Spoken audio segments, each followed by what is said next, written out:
या आज आज 19 ऑगस्ट म्हणजे जवळपास 1 ऑगस्टपासून हा पाऊस गायब झालेला आहे.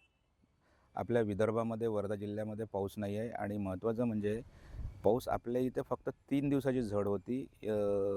त्या झडीमध्ये ती 1 तारखेनंतर पाऊस नाही आला आणि आज शेतकऱ्यावर जे संकट आहे हे स्प्रिंकलरनी पाणी देणे, ड्रिपनी पाणी देणे असं जे संकट आलेलं आहे आणि यात महत्त्वाचं म्हणजे विद्युत लाईनचा जो जाणे-येणे आणि दिवसा तर लाईन मिळून राहिली 8 तास, पण त्यात एक अशी अडचण आहे, की कुठे 15 मिनिट राहते, कुठे अर्धा तास राहते, कुठे 2 तास राहते आणि लाईन गेल्यानंतर लाईन लवकर येईन याची काही गॅरंटी नाही राहत. आपण स्प्रिंकलर लावायचे आणि लाईनची वाट पाहत बसायचं. तर या सगळ्या गोंधळामध्ये शेतीला काही पाणी बरोबर होऊन नाही राहिलं आणि आज पिकं हे वाळण्याच्या स्थितीत आहे. त्यात शासनाचा जो भोंगळ कारभार आहे महावितरणाचा. शेतकऱ्यांना आम्ही दिवसा लाईट 8 तास लाईन देतो, पण त्याच्यात ते कमीत कमी 8 तासामध्ये 10 वेळा लाईन ही जाणं-येणं करते आणि त्यात आपण शेतकऱ्यांनी तुषार सिंचन म्हणा, ड्रिपचं सिंचन म्हणा, कसं करायचं हा सुद्धा शेतकऱ्यांसमोर खूप मोठा प्रश्न आहे.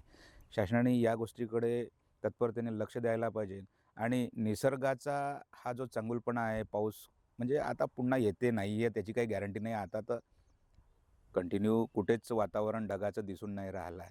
तर जेवढं पीक वाचवता येईल, या प्रयत्नात शेतकरी आहे आणि या सगळ्या गोंधळामध्ये जो महावितरणाचा जो लाईनचा जो हे चालू आहे, जाणं-येणं, लाईन काटणं. जिथे 25चं ट्रान्सफॉर्मर आहे, तिथे लोडिंग जास्त असल्यामुळे फेज जाणं, वेळेवर दुरुस्ती न होणं, कुठे ट्रान्सफॉर्मर जळलेले आहे. याच्याकडे प्रशासनाने लक्ष देऊन हे सगळं काम तत्परतेनं करून शासनाने शेतकऱ्याला कुठेतरी मदत केली पाहिजे आणि अजून पण विहिरीला पाणी नाही. विहिरीला अजून ज्या पद्धतीनं पाणी यायला पाहिजे नव्हतं ते पाणी नाही आलेलं आहे. त्यात 1 घंटा 2 घंटे जे काही वलीत होते त्याच्यावर ते चालू आहे आणि त्याच्यात जर असं जर होत असेल तर ते कसं पीक जगवायचं हा सुद्धा शेतकऱ्यांसमोर खूप मोठा प्रश्न निर्माण झालेला आहे. लोकशाही मराठी ऐका, पहा, जागरूक रहा.